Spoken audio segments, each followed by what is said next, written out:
Justin Butcher, playwright, theatre director, veteran of 30 Greenbelts, and creative director of Bethlehem Unwrapped.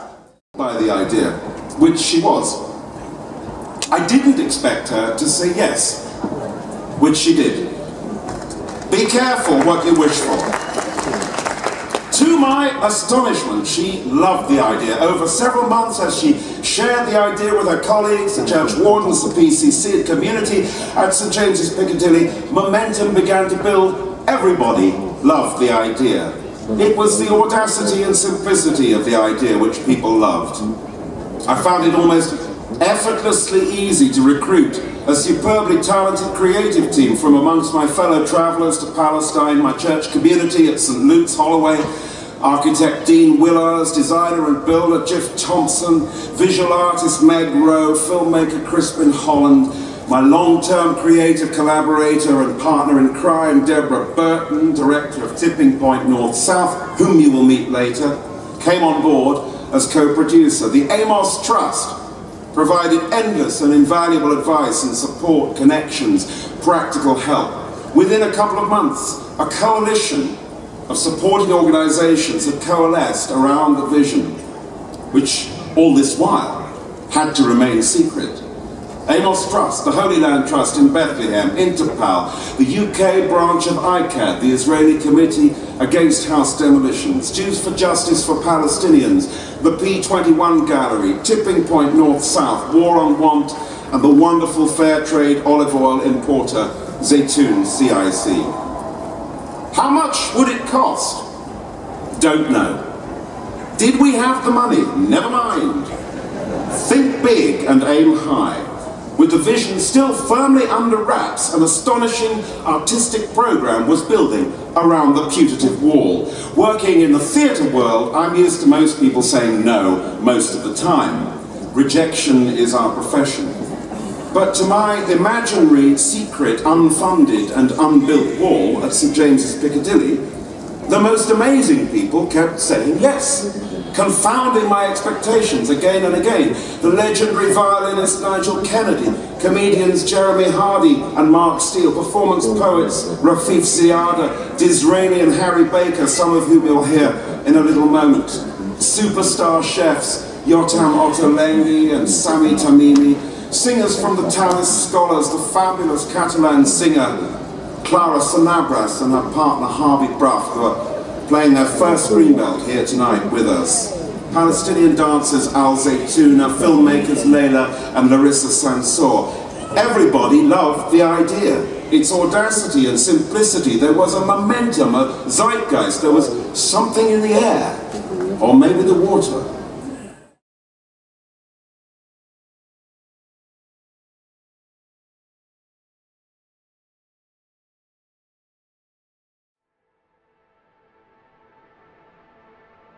If you want to know what Bethlehem looks like today, this is what it looks like. It's not, the manger and starlit hillsides with shepherds and sheep. It's an 8-meter high concrete wall surrounding this beautiful ancient city. At the time of year when all the shops are filled with beautiful lights, let's put up this affront. Because the wall is an affront. And so let's try to replicate that.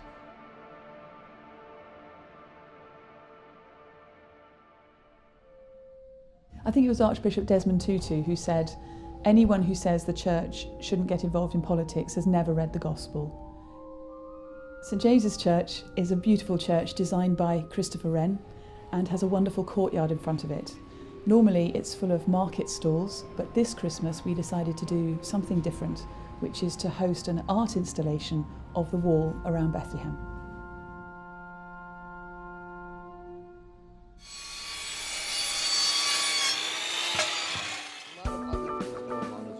We're not being entirely neutral about this. We're very definitely saying that for the inhabitants of Bethlehem, it's a disaster. Peace is about relatedness, and so the wall and all walls are a denial of all that is best about humanity, our capacity for empathy, love, forgiveness, connection, understanding. The wall is a denial of everything that is best and uplifting about the human spirit. This is not any individual doing this. This is a church community knowing what it's doing. I'm so proud to be part of a church that does that. It's fantastic. We've already had people saying to us, can you bring the wall to Birmingham? Could you bring it to New York? Churches from America contacting and saying, maybe we can now be brave enough to do something like this. And I think that's my hope and my prayer, that this could be a little pebble that will contribute in the end to an avalanche that will eventually bring down the wall.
Bethlehem Unwrapped documentary directed by Tom Pursey, produced by Deborah Burton for Tipping Point Films.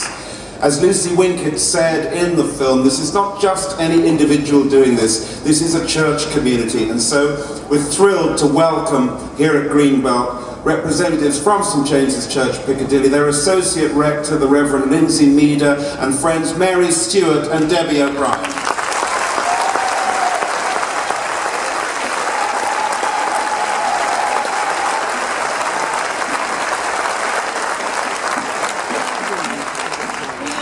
Proud to be here at Greenbelt tonight to share with you the story of Bethlehem Unwrapped. We represent the clergy, the PCC and the members of St James's Piccadilly, for the festival was very much a church-wide initiative. Voted for unanimously by the PCC, with over 50 people from the congregation actively involved in making it happen. First and foremost was the team of stewards from St James's who volunteered to be present in our courtyard throughout the entire 12 days, in all weathers, to welcome all those who came through our gates, bemused, intrigued, angry, perplexed, positive, to explain the festival's purpose, and to engage with and listen respectfully to the many viewpoints, responses, and opinions expressed. Some encounters were delightful, others very difficult, and many were deeply moving. Some of our stewards are here in the audience tonight, but Mary and Debbie are going to tell us a little of their experiences of stewarding Bethlehem Unwrapped. Hi. It was the most enormous privilege. It was absolutely fantastic. Some of us had been to Palestine 2 months previously, and we had come back saying, what next? What can we do? We had about 40 volunteers. They were from partner organisations, they were from people in the congregation who maybe didn't know a lot but wanted to make a difference. And it was amazing. And logistically, we just ran 3 shifts a day between 9 and 6. We worked 3 hours each with 4 people on each shift. And as Lindsay said, we welcomed people in through our gates to this wall. And those of us who've been to Palestine, when we saw the wall for the first time, we were just stunned because it was the wall. It was so moving. And one of the things we did was, you probably saw on the film, we have big, fat crayons in all different colours, and everybody who came through the gates could write on the wall and they could draw on the wall. And for me, that space was a space of stories. The wall is about a story. And we had people who came and said, Bethlehem, does that place really exist, even though we sing a carol at Christmas? It was a place of stories. It was a place where people came and were telling stories of gratitude and thankfulness, and stories of sorrow and tragedy. And children came who really didn't know anything at all, but just had a lot of fun. And it was a place where people listened. As stewards, we listened to so many different stories. And as Lindsay said, some of them were really difficult. We didn't feel hugely well equipped, but we were there just to enable the wall to become a place where people shared, where people met, where there could be listening and acceptance. And it was really fantastic.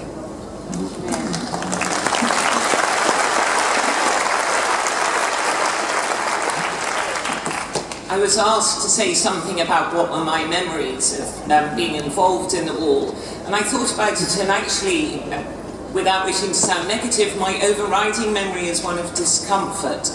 And that was, on a simple level, the physical discomfort. The film is fantastic, but what it doesn't show is it rained a lot.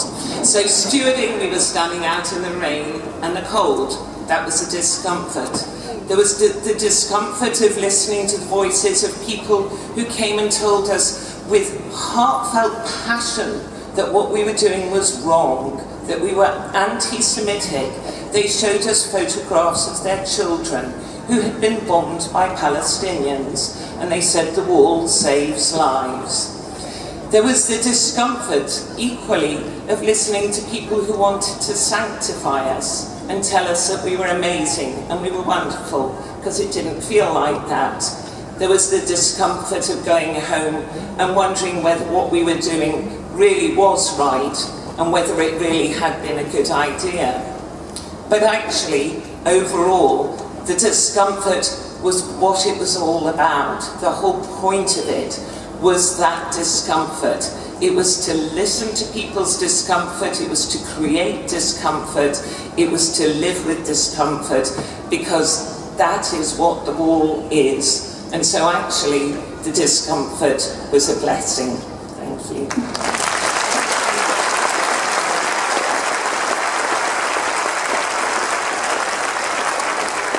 Many people who couldn't visit the wall or the festival, some who had and others who had only read about it, took the time to write or email to make their voices heard. As expected, the festival provoked very strong reactions. Thank you for Bethlehem Unwrapped. It was such a brave and inspiring thing to do.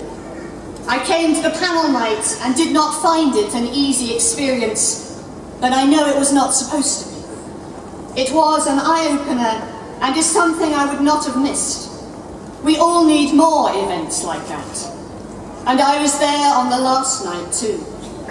What a fabulous affirmative evening.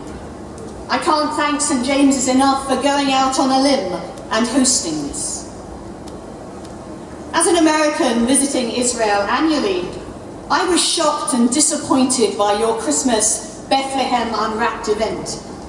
To think that your institute allowed 8 months of planning and a full week of building with one goal in mind. The demonizing of the only Jewish country is much alarming. The display ignored thousands of terror attacks that used to take place that are now avoided. It ignored the fact that the wall is only an 8% of the separation barrier. It ignored the fact that the Palestinians are the only ones forcing its build-up, and the fact that if ever the Palestinians stop killing Jews in the Holy Land, such barrier can and will be removed. The separation barrier is not the problem. The problem are the Palestinians who disapproved of any Jew or Christian right to coexist. Make no mistake about it. Your actions allow the blood of Jews in Israel. This is anti-Semitism at its core. I attended the comedy night at the fantastic event at St James's Piccadilly, Bethlehem Unwrapped. What the Israel-Palestine conflict needs is more debate, not less. More celebratory events, not fewer. And more bringing together Jews, Muslims and Christians, as exemplified by Bethlehem Unwrapped's participants and very mixed audiences. I also want to say that I was hugely moved by something unrelated, or perhaps not so unrelated. At the start of the second half of the comedy night, the host made an appeal for the audience to leave promptly at the end, because at this time of year, this Wren masterpiece turns into a homeless shelter overnight. And St James's was anxious on this cold night that the guests weren't kept waiting for their beds. You should really have rockets and bottles being aimed at the church to make this real, just like the Palestinians do to Israel. £50 if you break a church window, £100 if you hit the preacher. I'm writing to thank you and the members of your church for organising Bethlehem Unwrapped. I visited Bethlehem in a party with the Bishop of Bangor.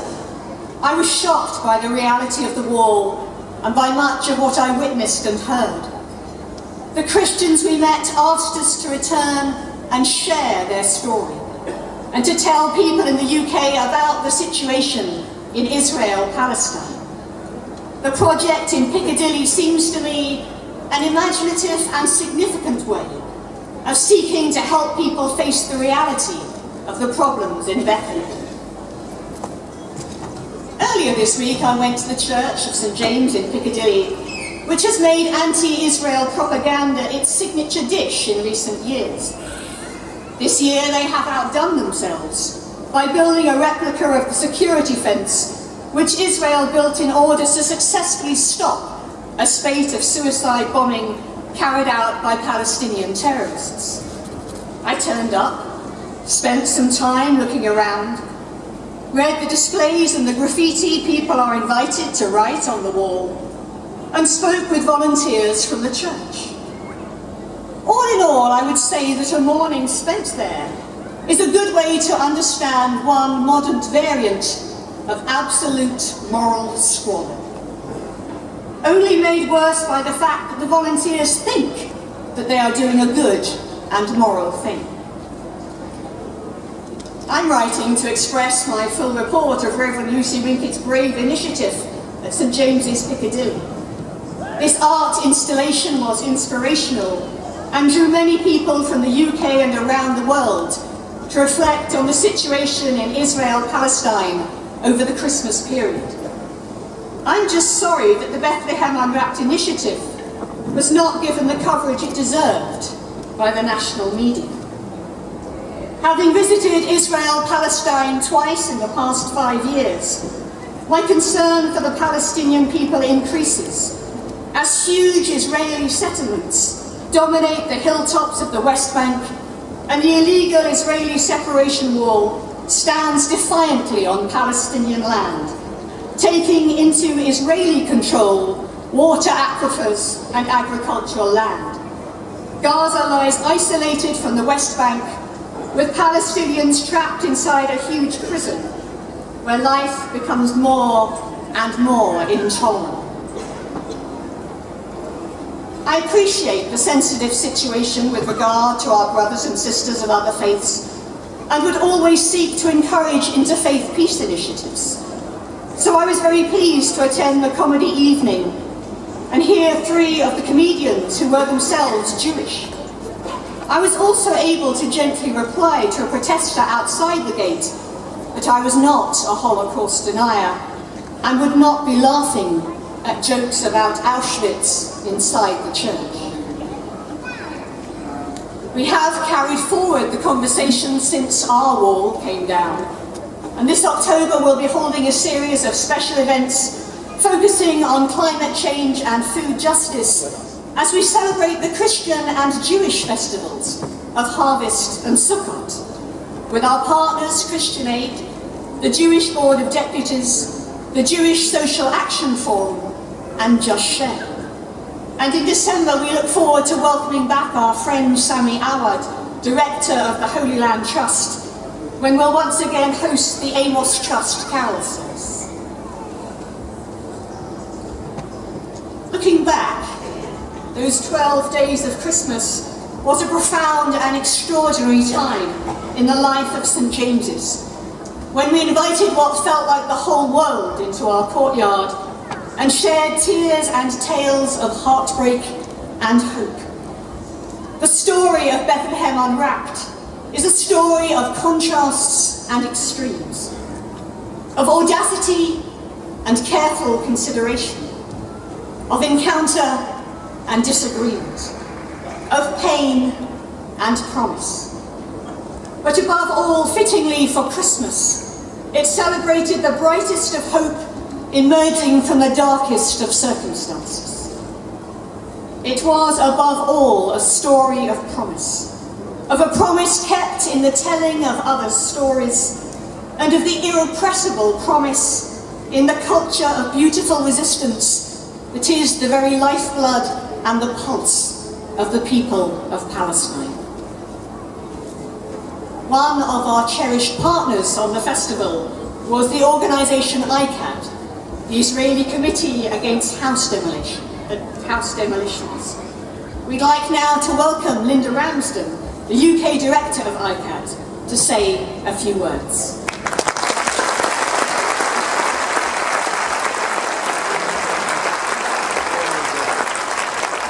Good evening, everybody. Thank you for coming. As a campaigner of long standing and representing an organization that's been working very hard on the ground, resisting house demolitions, working to end the occupation, we want to say what a tremendous privilege it was to be involved in Bethlehem Unwrapped. Justin Butcher, St. James's Piccadilly, Tipping Point, all the organizations involved really were stepping out in faith, taking risks in being so public on this issue. We expected that they would be criticized. We expected that it would be quite an overwhelming situation for them, and it was. But they persisted. And I think our message to you now is that the awareness of Israel-Palestine is growing. That event, Bethlehem Unwrapped, was taking new ground. It was reaching more of civil society that we've seen happen before in our campaigning. And we want to continue growing a campaign here in the UK and globally. And it's because we've seen in recent weeks what's been happening with Israel's bombardment of Gaza. It has been shocking. It's been overwhelming. Israel's message to the Palestinians at this time is submit, leave, or die. It is a serious issue. We're seeing the beautiful resistance, tremendous, rich culture, the biblical history that's being reflected during the festival and even tonight. But this is an ongoing situation. We need all of you, and we thank you for coming and learning and wanting to know more. Let us go together as we continue working for peace with justice in this world. Thank you.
and Trevor, singers from the Talis Scholars, and the wonderful Clara Sinadras and Harvey Press.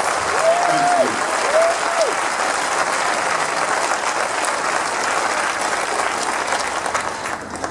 It's a huge honour now to welcome all the way from Bethlehem, Rafat Shomali.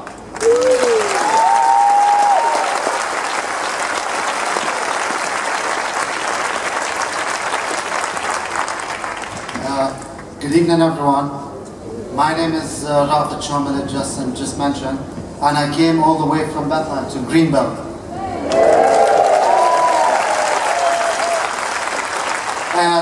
At the beginning, I thought the worst thing of traveling from Bethlehem is I cannot fly through Ben Gurion Airport, so I had to cross the Limbi Bridge to Jordan and fly from Amman.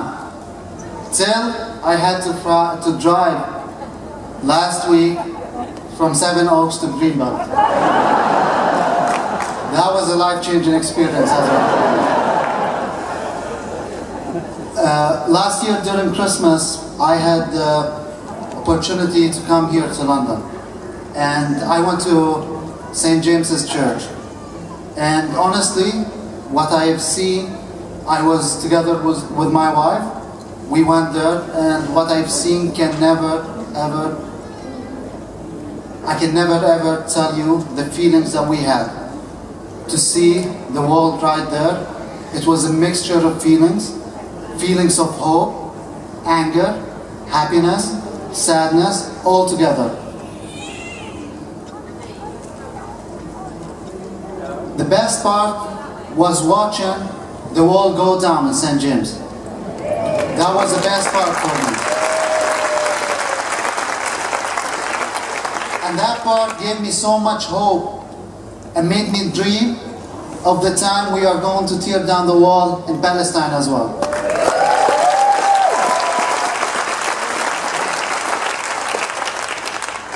That was an amazing part.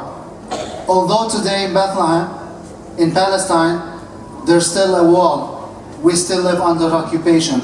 If we talk about the wall, we're talking about a wall that's going to be more than 800 kilometers when it's finished. When the green line, the borders between Israel and Palestine, is only 350 kilometers. Because it zigzags right into Palestinian area. It controls the land. It makes life very difficult.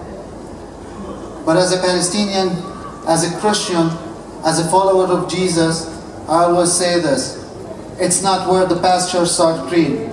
It's not where life is easy. It's about all these challenges that we have in life. I forgot to mention, when I first went to St. James and I saw the wall, I was very happy at the beginning.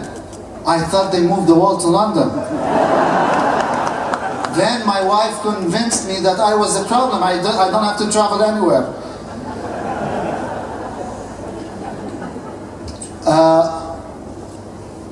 One last thing I will say is that anything you do here, when I usually tell people as a tour guide about my homeland, but this time, after Bethlehem Unwrapped last year, when I went back home, I told people of what you have all done. I showed them pictures, I showed them videos of what was happening here. And believe me, during that time, you were the ones giving us hope to continue. After seeing all the protests in London and all around, whatever you do gives us hope to continue with fighting, resisting, to get our freedom back. By saying, I invite you all to come to Bethlehem. There are wonderful organizations like Amos Trust that have been doing great trips to make you know and understand what's going on. And you have very, very limited time. I always say this, you have very limited time, a couple of years maybe, to come, take pictures of the wall and tag it, because it's going down very soon. Thank you.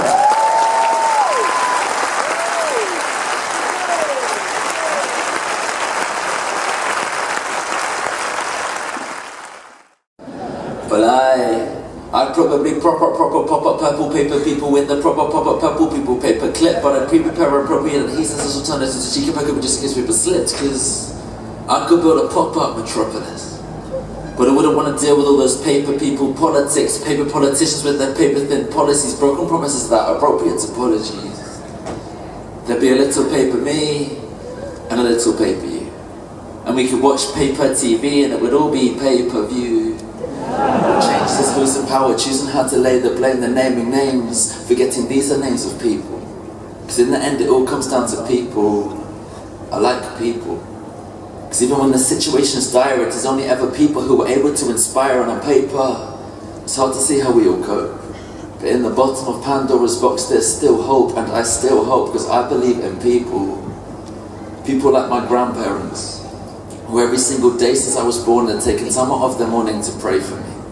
That's 7,884 days straight of someone checking I'm okay, and that's amazing.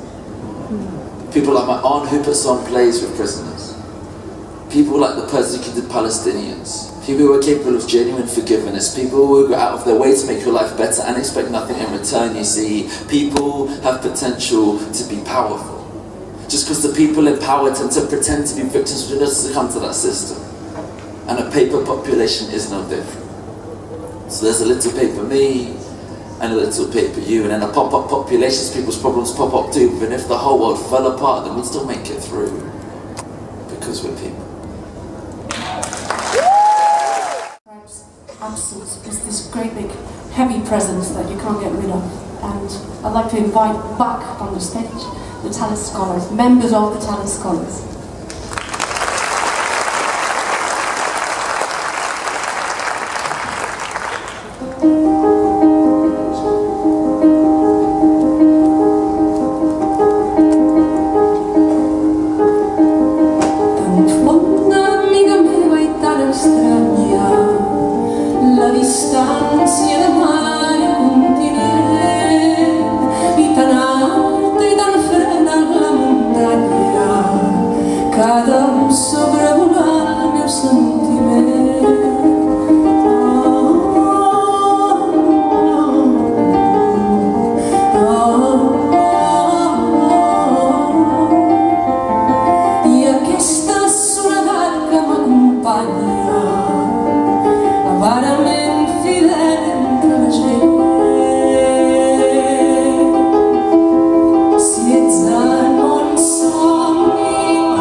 Apart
When my father decided to return home, I was really excited.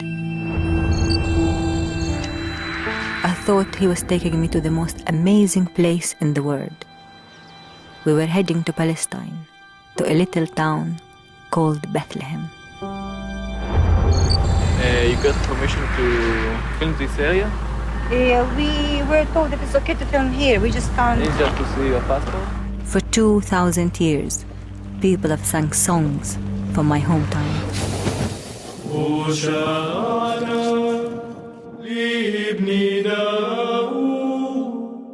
My hometown is a legend.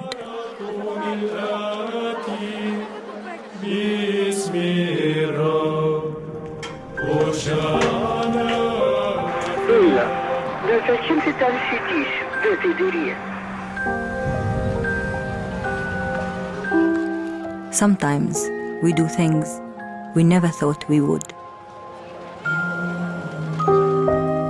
When your city is being destroyed, what would you do? بدك أول شيء نسوي تجربة بنسوي تجربة. ملان طاقة أنت. الطاقة النووية. Shine on, my star of Bethlehem. You shine the brightest light of all. Queen of all stars you are, my star of Bethlehem. You brought me all the way back home.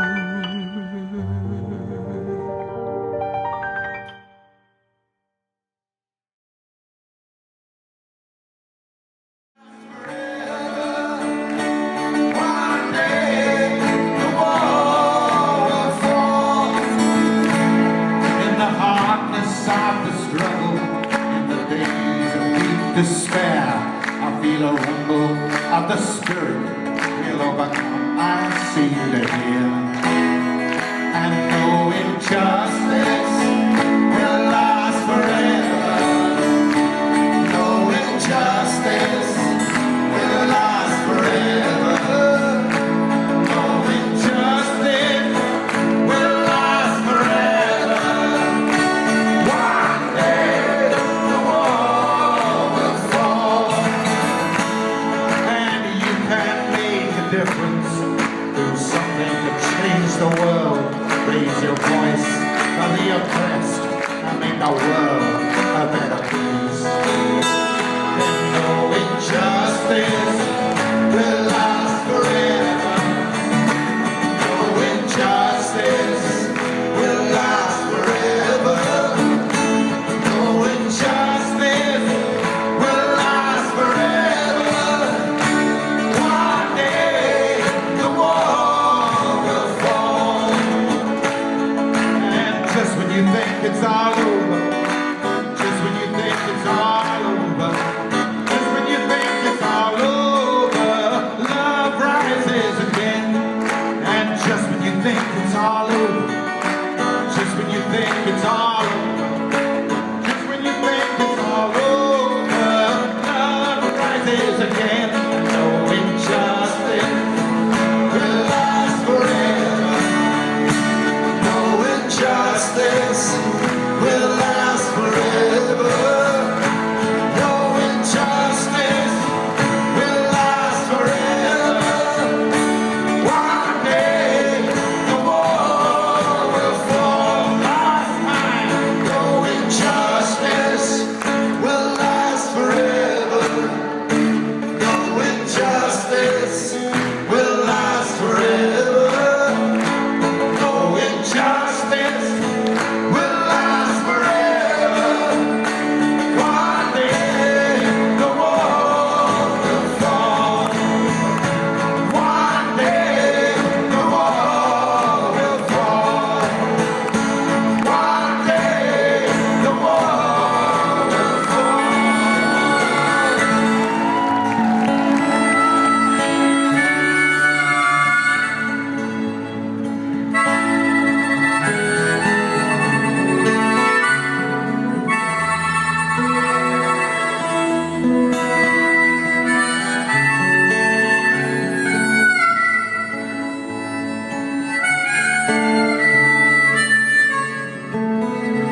That might be what they call a Greenbelt moment.